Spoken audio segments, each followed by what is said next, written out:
Muy buenas noches a todos. Le doy la bienvenida a la segunda clase de primeros auxilios. Ya son las 10 de la noche y bueno, hoy vamos a empezar en hora y mientras se van agregando los demás, pues vamos a ver unos videos para que quede más claro lo que estábamos revisando, pues la anterior clase, la clase número 1. Estoy en celular, pero espero que se pueda ver la presentación. Sí, creo que se está compartiendo. Recuerdan que vimos un poquito lo que era la bibliografía, la definición de primeros auxilios como ese conjunto de medidas inmediatas que se brinda a una persona que está lesionada o enferma antes de la atención médica profesional. Así que los pasos para la atención en emergencias es proteger, avisar, socorrer. Hay un video que quiero mostrarles de la parte práctica de esto y la toma de signos vitales, que es importante. Seguramente acá hay profesionales que saben cómo tomar los signos vitales, pero también hay otras personas que no lo saben y justo para eso es el curso, para aprender. Así que vamos a compartir un video. ¿Dónde está? Acá. Sobre la valoración inicial del paciente y luego signos vitales. 1001, 1002. Esta.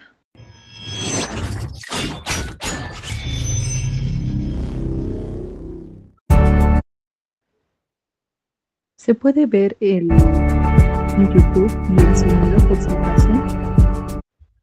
Voy a irme un ratito a Meet. ¿Se logra ver el video y escuchar el sonido? Eso, envíen su like, por favor. Muchas gracias.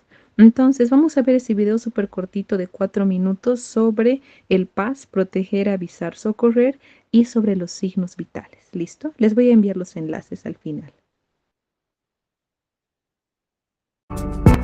Continuamos con la parte práctica del video de primeros auxilios. La primera temática es revisión primaria. Recuerda contar con el par de guantes. Primero tendremos un paciente inconsciente, el cual va a determinarse de acuerdo a la cinemática del trauma, cómo ha ocurrido el accidente. Lo puedes ver o denotar de acuerdo a la posición del cuerpo. Si uno o los dos brazos están por encima del cuello del paciente, este será traumático o sospecharemos esto. Si no, posiblemente sea un paciente clínico. De igual manera, deberás hacer una evaluación de la escena. Observación, darte cuenta lo que está alrededor, que ningún peligro esté anexo a él. Recuerda no caer en el efecto túnel, que es llegar inmediatamente a la víctima sin evaluar estos peligros. También deberás hacer el determinado de conciencia. Usted podrá hacerlo de dos maneras. Podrás tocar el talón firmemente moviendo el cuerpo del paciente. También podrás llegar a los hombros y palmotear y hablar fuertemente a los oídos del paciente. Señor, ¿estás bien? ¿Te puedo ayudar? Si eso no ocurre, deberás llamar a la línea local de emergencia. Colócate los guantes porque vas a iniciar con la revisión del paciente. Si no puedes llamar por tus propios medios, indícale a alguna persona que esté a tu alrededor que haga esa llamada, preferiblemente si eres la única persona que estás en el área. Y procede a la revisión cefalocaudal en busca de los signos vitales. ¿Qué deberás hacer? Iniciar la ABC de los primeros auxilios. Le indico, la letra A es colocar la mano en la frente, dedo en la barbilla y abrir la vía aérea. Con esto habrás despejado la vía aérea de la lengua que posiblemente esté obstruyendo esta. Posteriormente, deberás determinar la respiración. Coloca la mano sobre el abdomen del paciente y evidencia que sube y baja según los movimientos de inhalación y exhalación. En el tiempo que deberás durar acá son de 6 a 10 segundos. 1001, 1002, 1003, 1004, 1005, 1006. Posterior a la evaluación de la respiración, que es la letra B, iniciará la letra C, que es búsqueda del pulso carotídeo para niños mayores de 2 años y adultos. Presionarás entre la tráquea y el músculo esternocleidomastoideo en el cuello. Allí también demorarás de 6 a 10 segundos. 1001, 1002, 1003, 1004, 1005, 1006, 1007, 1008, 1009, 1010. Si tienes pulso y respira, deberás continuar con la búsqueda de sangrados, la cual, con tus guantes puestos, realizarás la evaluación cefalocaudal. Las 5 regiones son cabeza, cuello, tronco, extremidades inferiores y por último, extremidades superiores. Lo harás de la siguiente manera, tocando el piso y el paciente. En tramos cortos tocarás y mirarás tus guantes. Si hay presencia de sangre, procederás a controlar. Recuerda que en otro video veremos cómo controlar los sangrados. El movimiento debe ser rápido en búsqueda de estos sangrados. Cada extremidad debe revisarse por separado. Recuerda estar constantemente mirando tus manos. Esto indicará la presencia o no de sangrados en esa región del cuerpo. Por último, siempre extremidades superiores. Recuerda que las arterias y venas en extremidades superiores son de menor calibre, por lo tanto pasan a un segundo plano frente a las extremidades inferiores. Aquí habrá finalizado la revisión primaria de tu paciente. Muy bonito ese video, les voy a enviar estos enlaces y ahora este de signos vitales. Nos explica con más detalle cómo medir la frecuencia cardíaca, Bienvenidos a la clase de signos vitales. En este video aprenderás acerca de el pulso, la respiración, la temperatura y el color de la piel. Iniciamos con el pulso.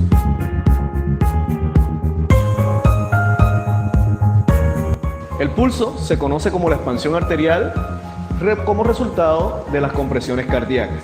Reconoceremos básicamente dos: el pulso carotídeo, el cual ubicaremos entre la tráquea y el músculo esternocleidomastoideo. En esta fosa presionarás con tus dedos índice y medio hasta que puedas sentir dichos latidos. También podemos reconocerlo o palparlo en el pulso radial. Nos seguiremos por el dedo pulgar bajando hacia la muñeca. En dicho pliegue presionarás fuerte hasta sentir los latidos del corazón. Hay muchos otros pulsos, los verás en la guía técnica para el estudiante. Recuerda que tienen 3 características: la frecuencia, el ritmo y el llenado. La frecuencia hace referencia al número de veces por minuto que late el corazón. El ritmo, el intervalo o espacio entre un latido y otro. Y el llenado, a la fuerza con que lleva la sangre el corazón a todos los tejidos. Lo podemos reconocer también en yema de dedos. Vaciamos la cavidad, que se torne blanca, y en menos de 3 segundos debe llenarse adecuadamente. Si esto no ocurre, diremos que el llenado es débil. La frecuencia lleva relación con nuestra edad. Hablaremos del lactante entre 0 y 2 años de edad. De 2 años hasta la pubertad hablaremos de niños, y de la pubertad en adelante del adulto. Para el lactante tendremos una frecuencia de 120 a 150 latidos por minuto. Para un niño, de 100 a 120. Y para un adulto, de 60 a 100.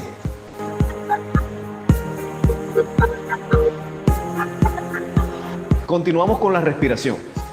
El signo vital de la respiración es simplemente el intercambio gaseoso entre el ambiente y nuestros gases derivados del metabolismo, que es el CO2, y el oxígeno del ambiente.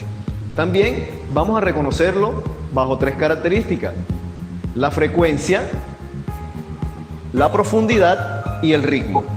Conoceremos la inhalación cuando tomamos aire profundamente y llenamos nuestros pulmones, y la exhalación cuando este es expelido hacia el exterior.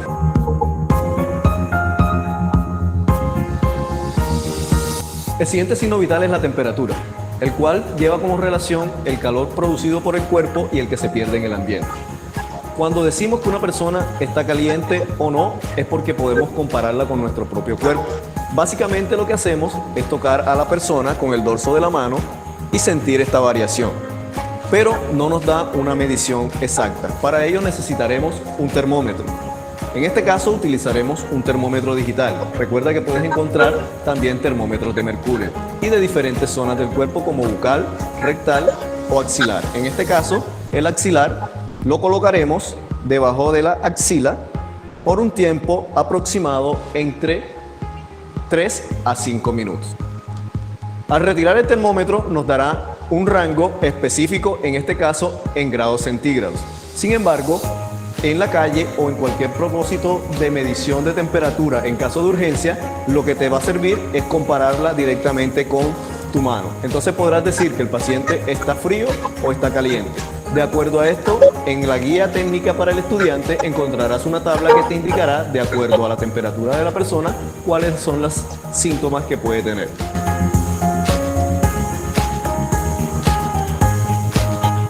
Hay un signo vital que es muy ambiguo y es el color de la piel. Ambiguo porque en realidad hay muchas razas y muchas etnias que hacen la variación de nuestra coloración de piel.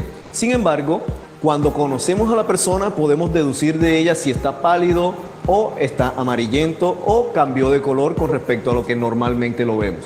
Sin embargo, no es un signo vital que nos haga mucha referencia a lo que una persona puede tener o no, por precisamente las variaciones. Sin embargo, hay algunas especificaciones como el color azuloso, que llamaremos cianótico, o el color rojo, que también puede darse por algunas afecciones como envenenamiento por monóxido de carbono. En la guía para el estudiante encontrarás la tabla que te indicará cuáles son estas variaciones del color de la piel. Y bueno, como han podido ver en los videos, esa es la revisión primaria y el control de signos vitales de los pacientes, ¿ok? Ambos videos que han podido ver se puede realizar en una persona, por ejemplo, que sufre un accidente en la calle o en cualquier lugar que estés. Luego vamos a ver este video que nuevamente es del ABC del trauma, ¿verdad? Dijimos que A es para control de vía aérea y columna cervical, B, respiración, breathing, C, circulación. En este corto videito de 2 minutos, igual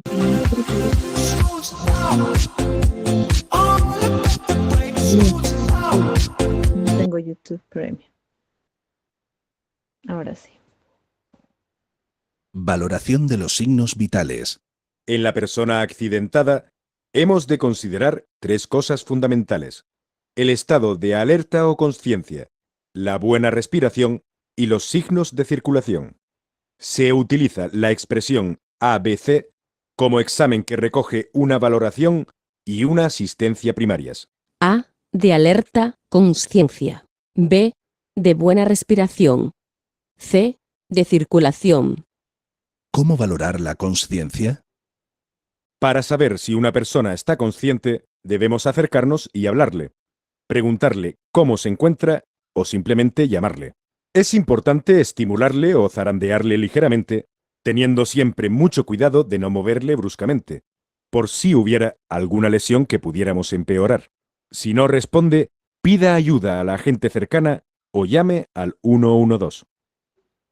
Apertura de la vía aérea. ¿Cómo abrir la vía aérea? Podemos abrir la vía aérea con la llamada maniobra frente-mentón. Con la persona tendida en el suelo, boca arriba, ponga la mano en su frente e inclínele la cabeza hacia atrás con suavidad, dejando libres el pulgar y el dedo índice por si tiene que taparle la nariz para hacerle la respiración boca a boca. Con las puntas de los dedos bajo el mentón o barbilla de la víctima, elévelo para abrir la vía aérea. En bebés menores de 1 año que tienen estructuras aún muy blanditas, una excesiva extensión del cuello puede producir el efecto contrario al deseado, es decir, impedir el paso de aire. Por ello, la extensión del cuello, echando la cabeza hacia atrás, debe ser más ligera, colocándole en lo que se llama posición de olfateo. ¿Cómo comprobar si respira?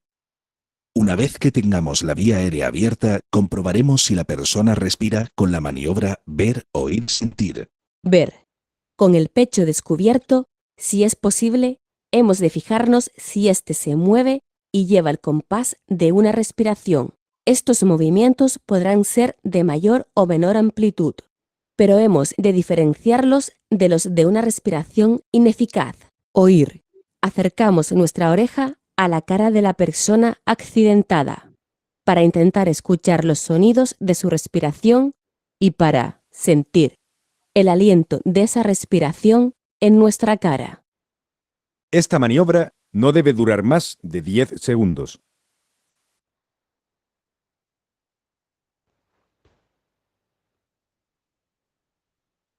Listo. Por ahora hasta ahí vamos a estar con los videos. Espero que se haya podido ver todo, pero igual van a tener los enlaces, ¿ok? Nos vamos a ir a la presentación. Vimos todo esto, lo que era evaluación del paciente, valoración de la escena, los mecanismos de lesión, evaluación inicial, justamente el ABCD, control de hemorragias, control de evaluación del estado de conciencia, posición de seguridad, y hoy nos toca la clase número 2, que es heridas, hemorragias y quemaduras, ¿ok? Cualquier duda o pregunta que tengan lo vamos a hacer al final de la clase. Ahorita está desactivado la opción de enviar mensajes, justamente porque la vez pasada generó mucho caos y impedía la concentración de muchos estudiantes. Así que empecemos con la parte de heridas. Heridas, todos alguna vez nos la hemos realizado. La definición de esta, pues, es la pérdida de continuidad, una solución de continuidad que puede ocurrir en la piel o en las mucosas como consecuencia de un traumatismo, un corte, una mordedura, un raspón, etcétera. Entonces, en primeros auxilios lo que vamos a hacer es controlar el sangrado y prevenir la infección. Es importante que cuando yo realice una curación de estas heridas, sea de distintos tipos, tengo que autoprotegerme.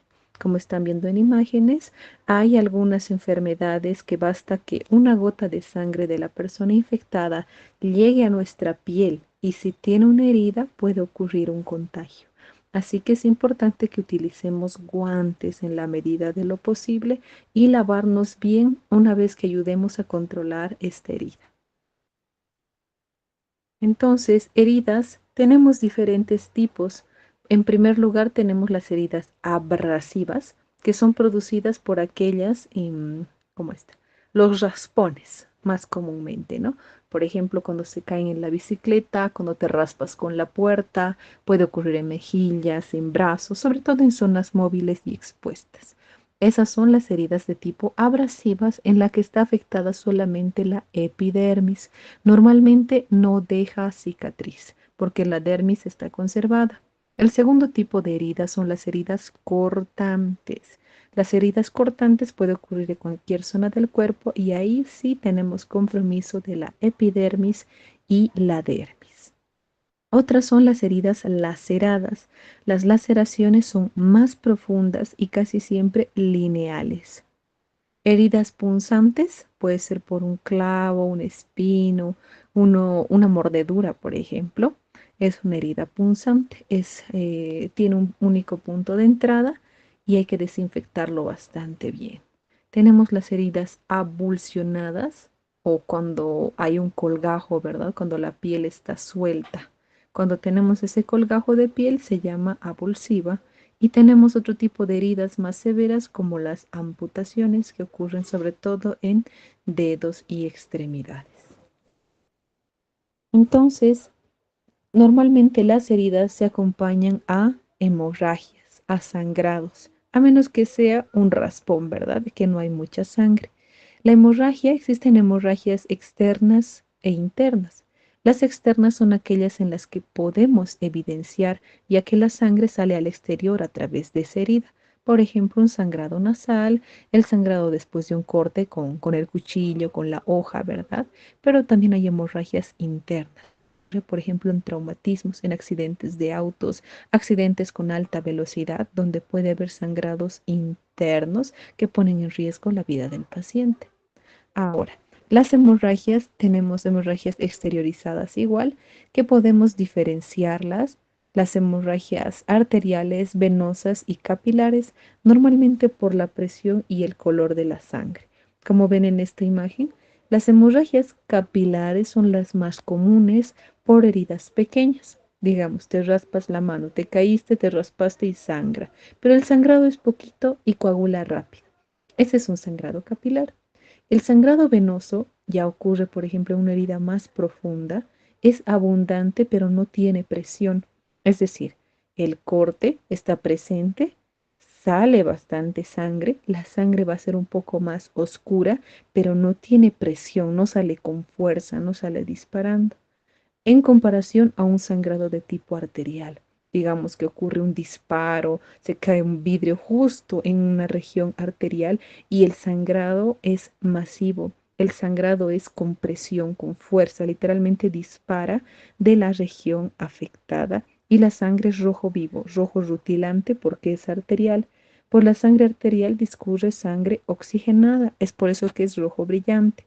En cambio, la sangre venosa tiene CO2 y es un poquito más oscura.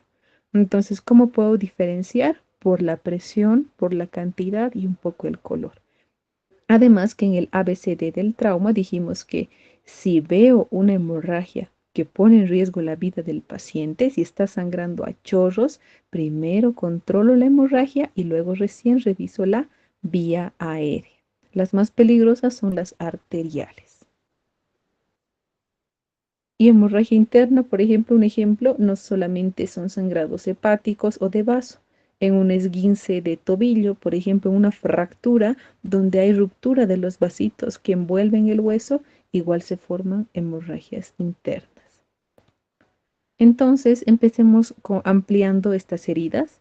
Por ejemplo, las heridas abrasivas. Estos son los raspones, ¿verdad? Que alguna vez se han debido realizar, sobre todo por caídas, por fricción ocurren este tipo de heridas.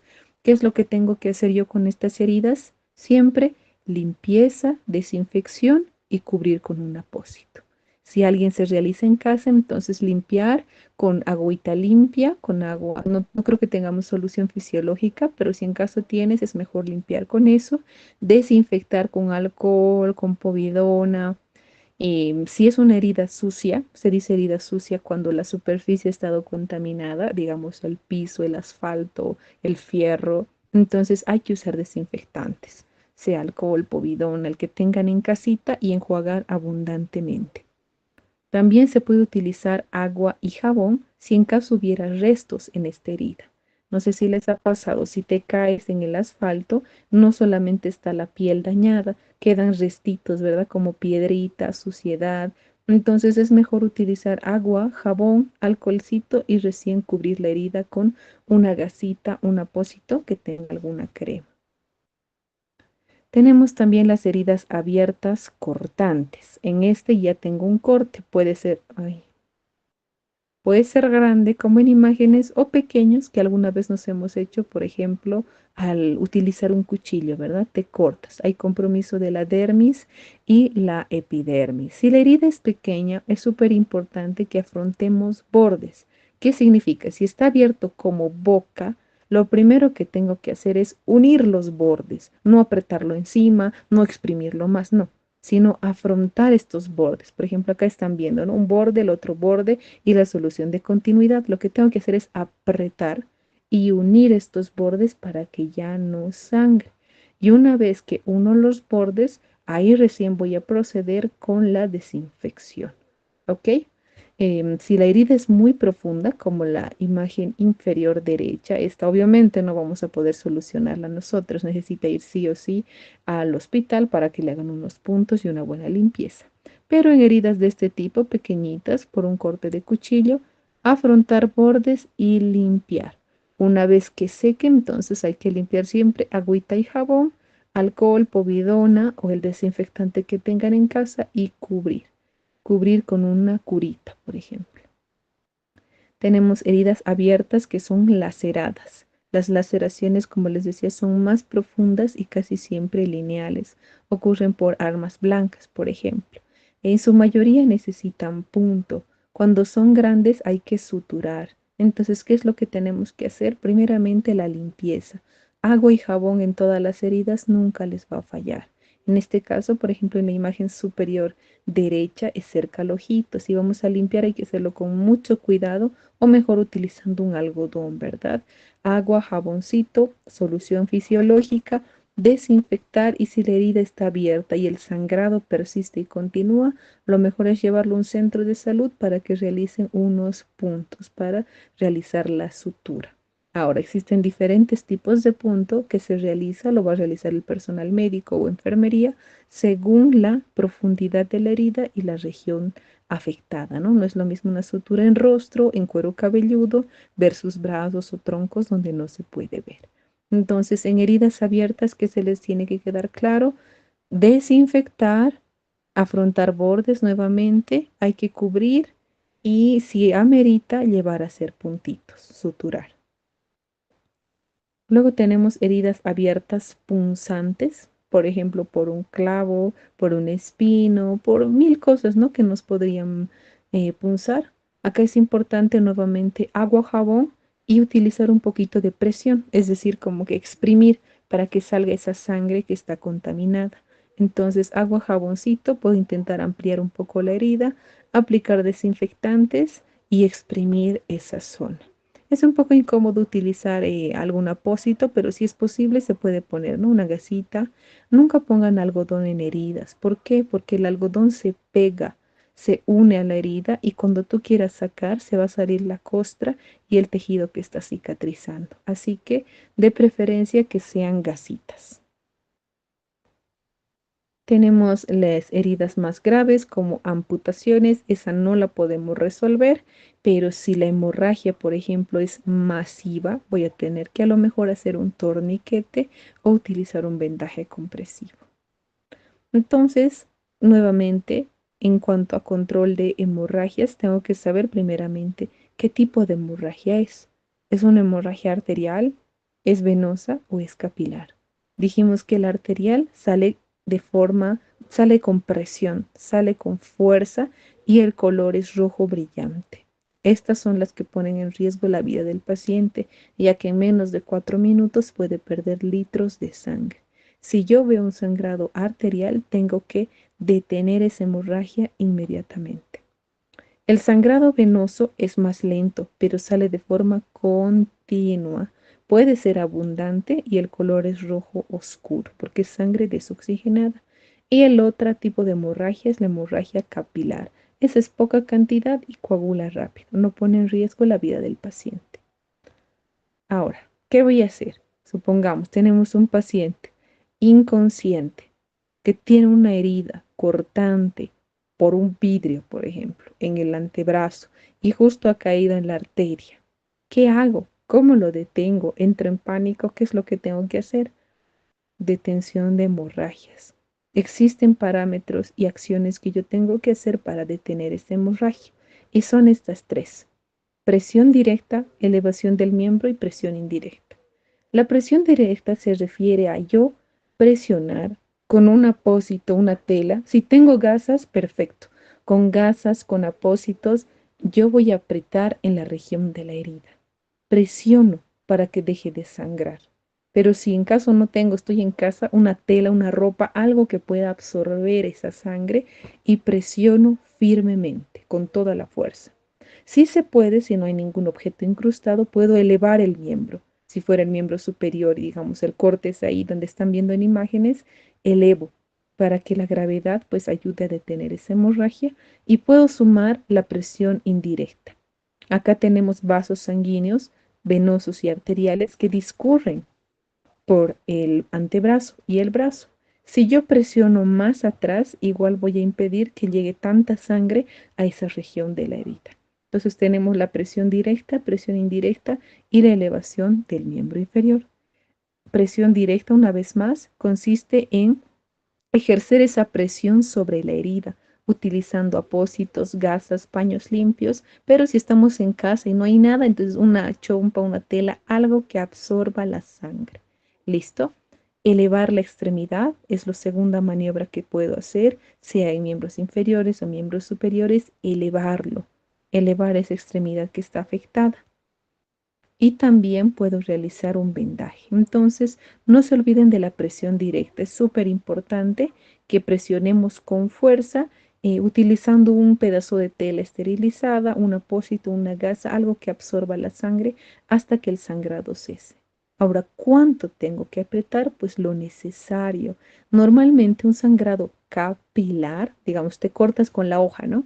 Con una hoja mientras estás leyendo un libro, ese sangrado se detiene en 12 segundos. Yo presiono, aprieto y si no soltara por 12 segundos, se coagula. El sangrado venoso y arterial demora más. Por eso pedimos exámenes como TP y NR. Entonces, esos exámenes se ve a los 2 minutos y a los 5 minutos. Y es el tiempo que yo tengo que apretar. No es aprieto un minuto, no pasa, lo suelto. Ay, ¿ahora qué hago? No. Llegas a la herida, presionas la herida por lo menos 2 minutos hasta que el sangrado cese. Entonces acá tenemos aplicar presión directa sobre la herida con un apósito, una gasa. Si en caso sigue sangrando y necesitas uno más, utiliza el apósito. Si tenemos los materiales, tenemos que aplicar ese vendaje compresivo. Entonces yo pongo 1 o 2 apósitos y para detener la hemorragia puedo agarrar una venda de gasa o una venda elástica para comprimir la región y de esta forma generar hemostasia para detener el sangrado. Tenemos que elevar el miembro afectado en caso de que sea posible, ¿no? En antebrazo, brazo, en la pierna se puede realizar, elevarlo sobre su propio eje para que disminuya la cantidad. En caso de hemorragia nasal, es bastante común en niños, en golpes de calor, también se puede realizar un manejo que va a ser diferente, ¿no? Es producido por la ruptura de una vena de un pequeño calibre. Entonces, ¿qué es lo que se hace? Igual presión, compresión, pero no por fosas nasales, ¿no? Sino de forma externa. Hay que comprimir por debajo de los huesitos nasales y en vez de que la cabeza vaya hacia atrás, para que el paciente no trague su sangre, es mejor que la cabeza vaya un poco hacia adelante. ¿Listo? Entonces, antes de ver el tema de shock, vamos a ver un videíto justamente de los mismos instructores con respecto a control de hemorragias. Estamos acá. Tenemos acá control de hemorragias. Vamos a ver este video.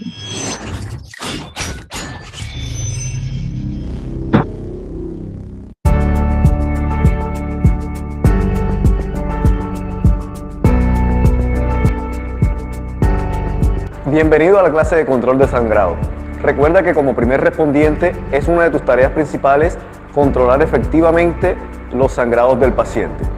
Necesitarás para ello guantes, apósitos y vendas elásticas. Primer paso del control de sangrado, deberás colocarte los guantes. Recuerda que el fluido corporal del paciente puede contaminarte. Evita contagios de enfermedades a través de la colocación de tus guantes. Siguiente paso será ubicar la herida del paciente. Podrás reconocer sangrados arteriales y sangrados venosos. Sangrado arterial, el que sale pulsátil; sangrado venoso, el que sale de forma constante. El arterial también presenta un color rojo brillante, mientras que el venoso un rojo oscuro. Con el apósito, ubica la herida. Si tiene un objeto incrustado, no realices este paso. Suponiendo no tenga el objeto incrustado, harás presión directa, que es nuestro segundo paso. Guardado unos segundos, si sigue sangrando y el apósito se encharca de sangre, no retires el primero. Coloca un segundo apósito encima. Podrías llegar a colocar hasta un tercero. Si con esto no se detiene, pasarás a vendar dichos apósitos. Haremos un vendaje circular. En otros videos veremos las técnicas de vendajes. Utilizaremos un vendaje circular sin apretar, solamente haciendo sujeción del apósito. Harás un inverso de venda.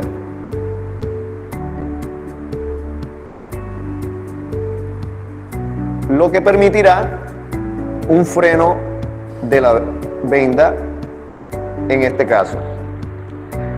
Es probable que aún siga sangrando, por lo tanto necesitarás llevar la extremidad y la herida por encima del nivel del corazón. Esto lo harás solo si no hay fracturas en el paciente. Evidenciarás que estas no están presentes y le pedirás al paciente subir la extremidad. Con esto, la gravedad ayudará a que la sangre baje, reduciendo el sangrado. Es probable que continúe, para lo cual deberás ubicar la arteria que lleva sangre hacia la extremidad y bloquearla con tus manos. Para eso utilizaremos la arteria braquial. Entre el músculo bíceps y tríceps, ubicarás el hueso y en él estará la arteria. Apriétala fuertemente con tus manos hasta que cese el sangrado. Entonces ahí, más visible, pasando de la teoría a la parte práctica, se realiza de esa manera el control de hemorragias. Entonces nos vamos acá, elevación del miembro y acá, quemaduras. Vamos a hablar también de las quemaduras, control de quemaduras. Existen quemaduras de distintos tipos, de distintos grados, quemaduras grado 1, grado 2 y grado 3. Entonces, primeramente definamos, antes de hablar de los grados, qué es una quemadura. La quemadura, pues, es un aumento de calor excesivo que produce una lesión en las capas de la piel de diferente extensión, es decir, afecta distintos grados. Estas pueden ser causadas por agentes físicos, por ejemplo, el fuego, el vapor, el agua hirviente, o también agentes químicos como ácidos o sustancias alcalinas. También hay quemaduras eléctricas y por radiación. Así que cada tipo de quemadura tiene distinto manejo. Las quemaduras de primer grado son las que estamos viendo acá. Tengo creo otra imagen donde se nota mejor. Aquí está. Cuando hablamos de grado 1, grado 2 y grado 3. En el grado 1 solo está comprometida la epidermis, es decir, la capa externa de la piel. Esa quemadura se ve de color rojo, se hincha y duele. Duele bastante, pero no se forman ampollas ni está color negro. Ese es un grado 1. Por ejemplo, cuando nos salpica el aceite o cuando nos quemamos con la plancha, cuando uno se quema por el sol, la espalda, después de la piscina, ese es un grado 1. En el grado 2 ya se compromete la dermis, la epidermis y la dermis se queman. Ahí otra vez va a estar rojo, va a doler, se va a hinchar, pero se forman ampollas. Y no hay que reventar las ampollas porque hay mayor riesgo de formación de cicatriz. La de tipo 1 normalmente no deja cicatriz, pero sí puede dejar un poco de pigmentación, puede quedarse café. La de tipo 2 siempre deja cicatriz. Las quemaduras de tercer grado ya compromete una capa más interna, que es la hipodermis. Entonces, epidermis, dermis e hipodermis son quemadas. Estas son las heridas más son bastante extensas, deshidrata al paciente rápidamente. Estas quemaduras no duelen. ¿Por qué? Porque ya destruyó los nervios. Entonces hay una destrucción extensa de la piel. Puede haber color negro, colores oscuros porque ha comprometido capas más internas y no duele, no se forma ampollitas. Entonces, nuevamente tenemos la de grado 1, compromete epidermis, está rojo, duele y la curación pues de estas quemaduras es espontánea. Normalmente tarda 3 a 6 días y no deja cicatriz o solamente una pigmentación, un colorcito café. La de segundo grado, tenemos la segundo grado superficial y la de segundo grado profunda. Ambas duelen. Las dos curan, puede tardar entre 7 a 20 días y normalmente deja cicatriz. La de tercer grado compromete todas las capas y se ven de un color negro o gris, plomo, blanco, no duele y para que recupere esta herida, pues no va a ser suficiente con curarla nosotros. La de tercer grado sí o sí requiere un manejo en hospital. Requiere un debridamiento quirúrgico que se llama escisión y colocación de injertos muchas veces para que la piel recupere. Entonces, ¿qué tengo que hacer? ¿Cuáles son las reglas generales para todas las quemaduras? Número 1, no quitar los pedazos de tela que se adhieren a la piel. En el caso, por ejemplo, de quemaduras con fuego, no tengo que retirar esa tela. No reventar las ampollas es súper importante porque hay gente que lo revienta pensando que sí es doloroso, pero tiene que reabsorberse de forma automática, solita. No usar antisépticos en aerosol ni remedios caseros. Por favor, no le apliquen nada al paciente en una quemadura más que agua fría para enfriar la herida. Me pasó una vez un caso en la Fexco, hubo una explosión de garrafa en esos puestos donde vendía en Choripán. Se prendió la cocina, explotó la garrafa y una chica que estaba preparando los platillos se quemó la pierna. El muslo estaba ardiendo. Y bueno, otras personas fueron a socorrerle y empezaron a untarle mostaza en la herida. O sea, le empezó a arder horrible. Luego creo que le pusieron mayonesa, ketchup, terrible, hicieron de cosas. Así que por favor, en una quemadura, en ese momento no apliquen nada, ningún remedio casero, papaya, cremas, no, todavía no. Hay que enfriar la herida con agua. Si tenemos agua de sifón, agua limpia, perfecto. Y si no, agua normal que esté tibia, que esté, perdón, fría o natural para enfriar esa zona y luego recién vamos a proceder a cubrir con apósitos. No hay que presionar las áreas quemadas y cubrir con una tela limpia. ¿Por qué? Porque esa solución de continuidad, esa área que ha sido quemada se puede contaminar sin contar que le duele al paciente. Entonces, nuevamente, manejo del paciente. ¿Qué hago? En caso de una quemadura, ¿no? Que ocurra puede ocurrir en la calle, como les mencionaba en la Fexco, yo lo vi, o puede ocurrir en nuestras casas. Número uno, llevar al paciente a una zona segura. No es lo mismo quemarte mientras estás cocinando versus que explote una garrafa o una cocina, ¿no? Tenemos que alejar al paciente de esa zona. Si es necesario llamar a los bomberos, pedir ayuda, siempre evaluar la escena. El ABC inicial. Si es, por ejemplo, una explosión, hay que revisar vía aérea, hay que ponerlo seguro al paciente. ¿Qué tal si más que la quemadura el paciente está intoxicado y no está respirando? Primero manejemos vía aérea. Nunca se olviden de eso. Siempre hay que ver estado de conciencia, está respirando, no está respirando, está latiendo su corazón. Si todo está normal y el paciente me está hablando, está consciente, se está quejando de dolor, ahí empiezo a hacer mi parte. Número uno, enfriamiento. Ahí está. Con agua limpia a temperatura ambiente o fría por 2 a 3 minutos. Por eso es importante, cuando nos quemamos, metemos, ¿verdad? Al, al lavaplatos, por ejemplo, con agüita fría. Por lo menos 2 a 3 minutos. ¿Listo? No agua a chorro, por favor. Tampoco es agarrar una manguera y chisguetear, porque esta zona duele. El agua tiene que caer solita, sin presión, por lo menos 2 o 3 minutos. Luego recién voy a cubrir la quemadura. No voy a poner crema, mayonesa, aloe vera, clarita de huevo, no. A menos que sea una quemadura pequeña, en un primer grado ya, puedes colocar la clarita de huevo, pero segundo o tercer grado no. Lo único que yo tendría que hacer es cubrir con una compresa, con un apósito que esté limpio y seco. Y una vez que lo cubra, pues llevarlo a un centro de salud para que ahí, si es necesario, si es una quemadura de segundo grado, debriden, corten esa zona que está muerta para que apliquen antibióticos, una crema necesaria. Pero no dejemos la herida expuesta. Si es segundo grado, tercer grado, tenemos que llevar cubierta esa herida. No aplicar toallas mojadas, no poner hielo, no hay que poner hielo al paciente y mejor llevarlo siempre a un centro de salud para que haya una buena recuperación y menos riesgo de cicatriz en ese pacientito. ¿Listo?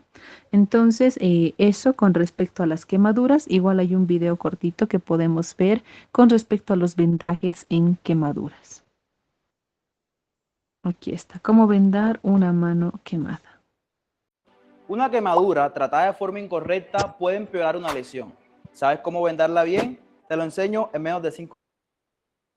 Heider Reyes, profesional de emergencias de la empresa ATSI. Hoy te vamos a enseñar cómo hacer el vendaje correcto de una mano quemada. Y lo mejor, paso a paso.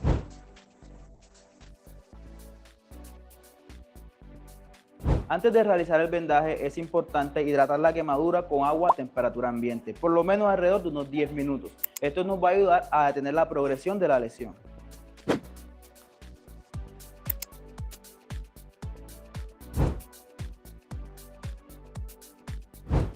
Paso 1. Limpia suavemente alrededor de la quemadura. No retires piel ni ampollas. Paso 2. Cubre la quemadura con una gasa estéril para protegerla. No uses algodón ni cremas. Paso 3. Comienza a vendar desde la muñeca, sin apretar. Rodea la mano de forma que el vendaje sea firme pero no restrictivo. Paso 4. Deja los dedos expuestos. Esto nos permitirá vigilar la circulación. Paso 5. Revisa que la persona pueda mover los dedos y que no haya entumecimiento.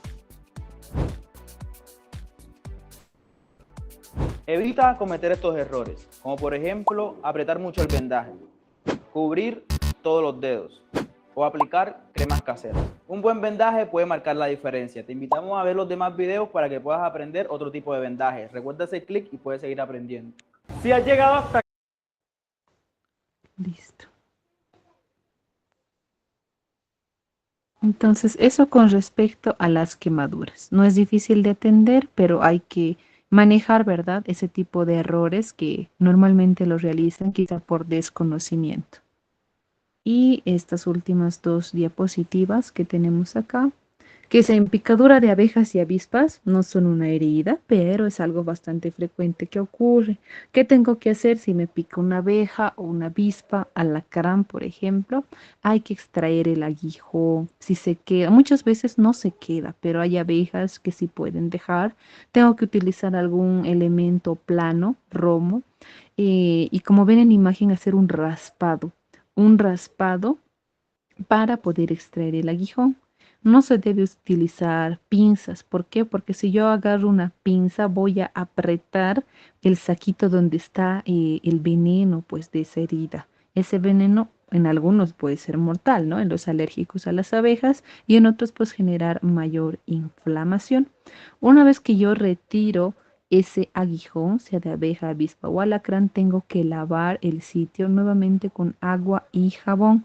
Bastante agua y jabón, puedo generar un poquito de sangrado, apretar y luego aplicar hielo o agua también para poder enfriar esa zona.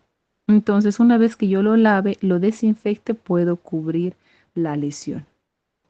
Y en picado, en mordedura, por ejemplo, de mamíferos, hablando de mordedura de perro, mordedura de gato, es importante la desinfección de la herida. Como bien saben, ya han escuchado, te muerde un perro, sea tu propio animalito o un perrito de la calle, número uno, agua y jabón hasta hacer sangrar. ¿Por qué? Porque la boquita de los animales tiene bastantes bacterias y hay el riesgo de la transmisión del virus de la rabia. Así que es muy importante agua, jabón y hacer sangrar. En algunos casos hasta cepillo, ¿verdad? Se utiliza, pero si se utiliza las manos y se genera bastante espuma, es suficiente. Tengo que lavar por lo menos 2 o 3 minutos, tampoco es un ratito. Hacer un lavado completo, exhaustivo, y si en caso está sangrando, pues ya sabemos qué hacer en caso de hemorragias, ¿no? Presión directa. Hay que hacer una buena desinfección en mordeduras de perro, sobre todo si es en animales de la calle. Lo recomendable es ir a un centro de salud para que valoren la herida. En el caso de ser necesario aplicar una vacuna, también se puede aplicar y que te receten, ¿verdad? Tus antibióticos, analgésicos para que la herida sane de forma adecuada. Se puede utilizar en este tipo de heridas, en mordeduras, agua oxigenada, povidona, todos los desinfectantes que se tenga. ¿Por qué? Porque hay bastante riesgo de contaminación. La herida es bastante contaminada y requiere curaciones por lo menos cada 2 días o pasado un día. Realizar la curación para que pueda eliminar pues todo el exceso de bacterias que se vayan formando o proliferando en esa zona. ¿Listo? Así que hasta acá es la clase número 2. Vamos a activar ahora sí el chat. Si en caso tienen alguna pregunta, alguna duda o algún caso que quieran compartir, este es el momento. Ya, permítame un momentito activar el chat. Ahora sí, enviar mensajes y ver mensajes. Listo. Creo que ya se puede. Si alguien tiene alguna duda o pregunta con respecto a todo lo que es control de hemorragias, heridas y quemaduras, puede escribirlo en este momento. Y bueno, la clase ya terminó. Sé que hay personas que están en sus trabajos. Si alguien quiere retirarse, puede hacerlo. La clase está grabada, pero este es el momento de las dudas. ¿Alguien tiene alguna pregunta? O tal vez quedó todo claro. Creo que con los videos queda más claro, ¿verdad? Queda más explícito y ya saben qué hacer en caso de un sangrado. Hay sangrados pequeños, grandes, y tenemos que estar atentos y valorar sobre todo. ¿Es capilar, es venoso, es arterial, pone en riesgo la vida del paciente o puedo manejarlo yo sola? Creo que ya hay una pregunta. ¿Dónde está?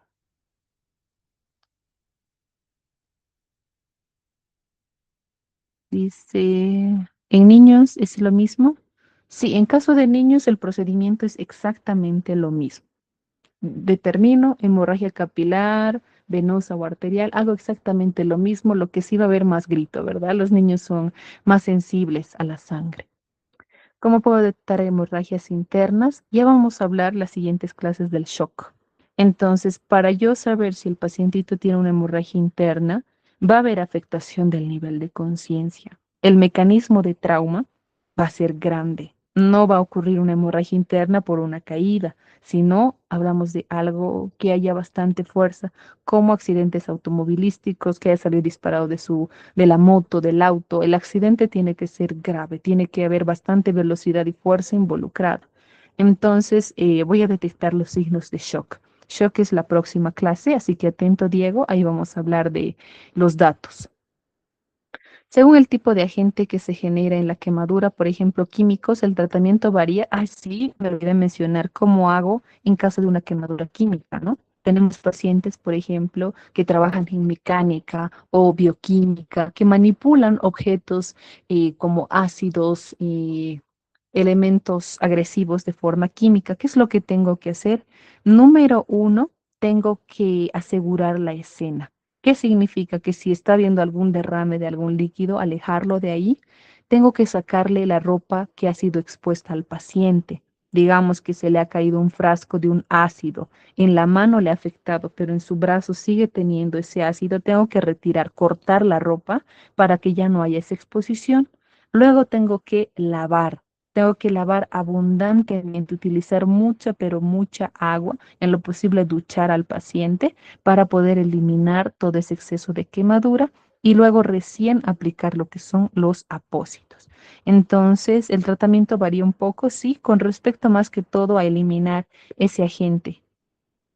Luego dice, si el paciente presenta una ampolla de gran extensión, igual no se debe reventar. ¿En qué tratamiento se debe seguir? El único caso donde yo puedo reventar una ampolla, quizá es en cuello, doctora Daisy, porque me afectaría la vía aérea, pero después no. Aunque sea la ampolla grande, entonces cubrirlo con apósitos, vendajito en caso necesario.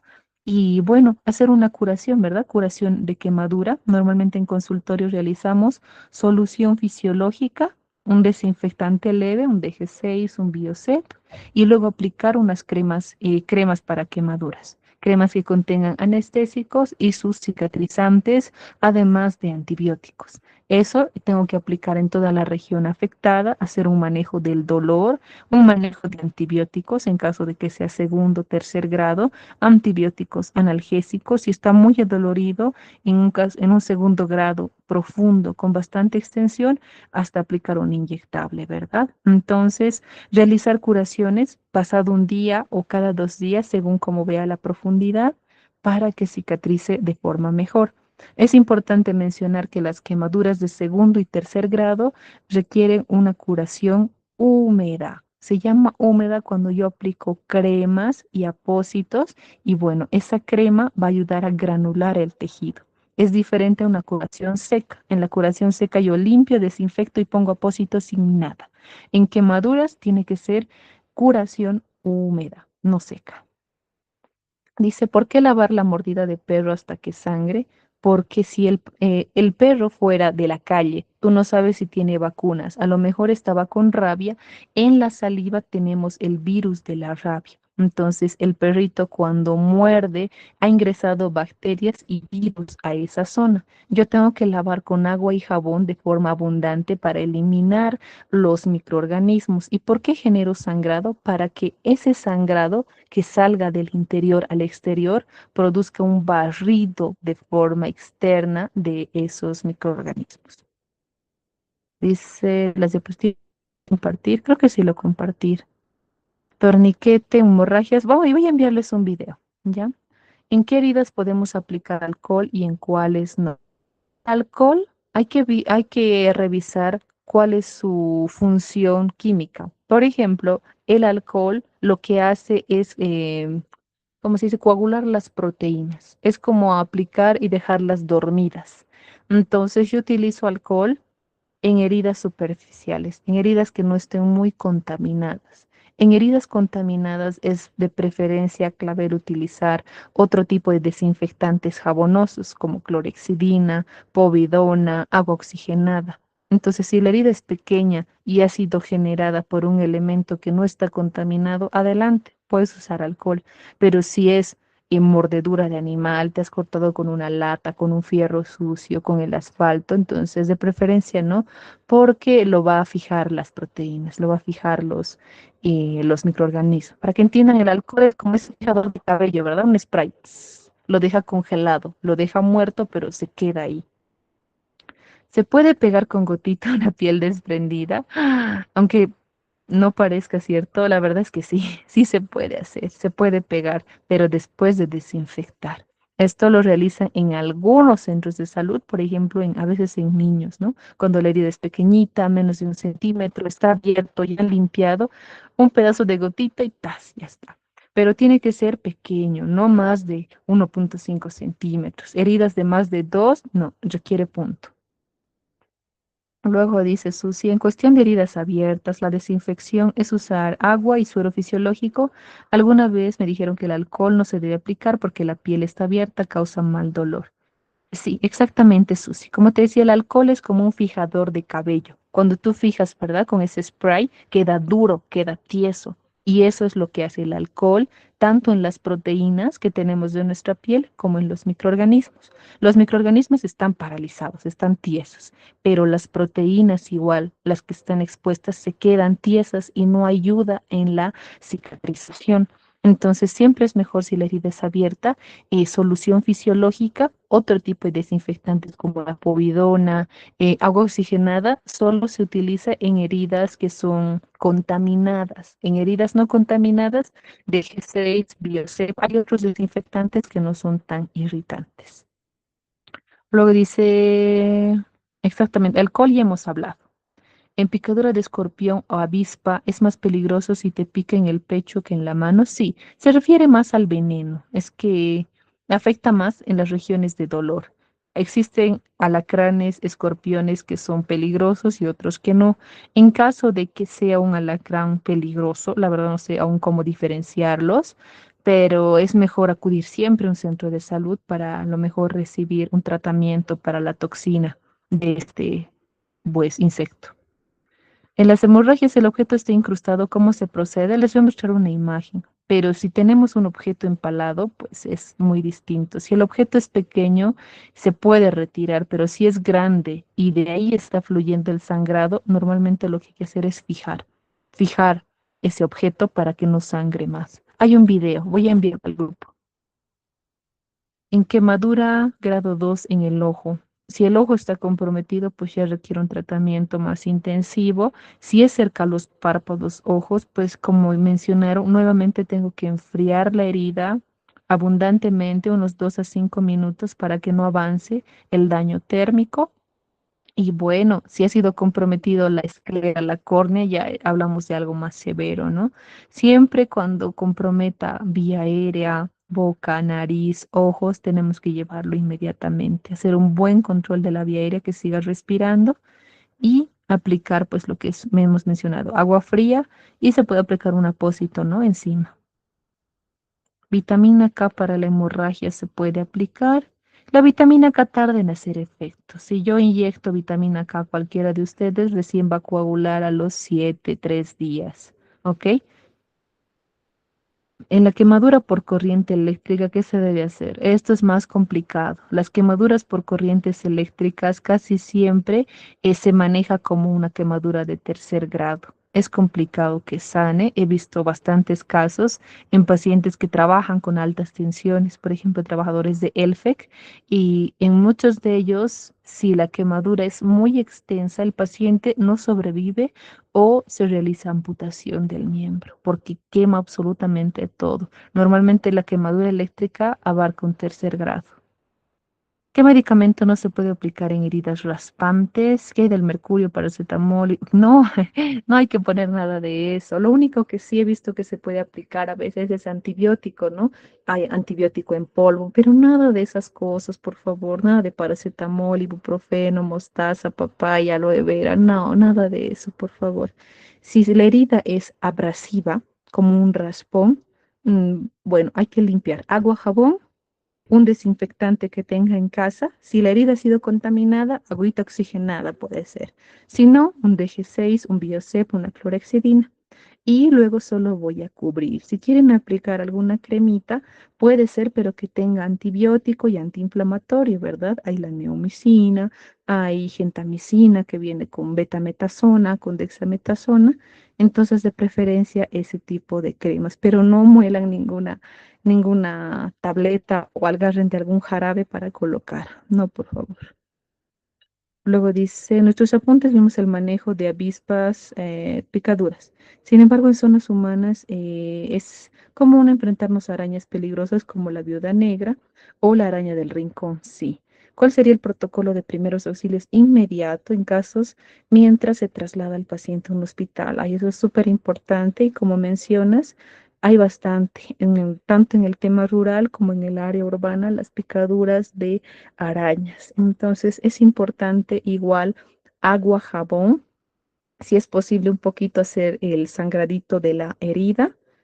Y les voy a enviar igual un video. Hay un video de manejo de picaduras de arañas. Entonces es importante que nosotros manejamos mientras nuevamente el ABCD. ¿Ok? En caso de que no tuviera pósito estéril, ¿puedo poner algo más o directo me voy al hospital? Sí, en caso de, como les decía, si la hemorragia compromete la vida del paciente, estás sangrando abundantemente, estás en tu casa, no en todas las casas hay apósitos y gasas, ¿verdad? Pero agarras cualquier tela y presionas. En caso de sangrados abundantes, tenemos que primero poner la vida del paciente a salvo. ¿Listo? Entonces, sí, puedes colocar cualquier tela limpia, ¿no? ¿La vacuna antitetánica se aplica por cualquier tipo de herida? No, solo en heridas contaminadas que se realizan con materiales contaminados y fierros oxidados, digamos una lata, un clavo, un fierro de construcción. En ese tipo de heridas sí se aplica la vacuna. Les voy a enviar todos los videitos que hemos visto ahora y espero que la clase haya sido de su agrado. No ha sido tan compleja y todo les va a servir. Yo sé que todo lo que hemos hablado ahora sirve en nuestra práctica diaria, ¿verdad? Así que yo me despido, que tengan muy buenas noches. Si tienen alguna duda o pregunta más, lo dejan en el chat. ¿Listo? Que tengan un buen descanso y nos escucharíamos directamente la próxima semana en la tercera clase. ¿Listo? Muy buenas noches a todos y buen descanso.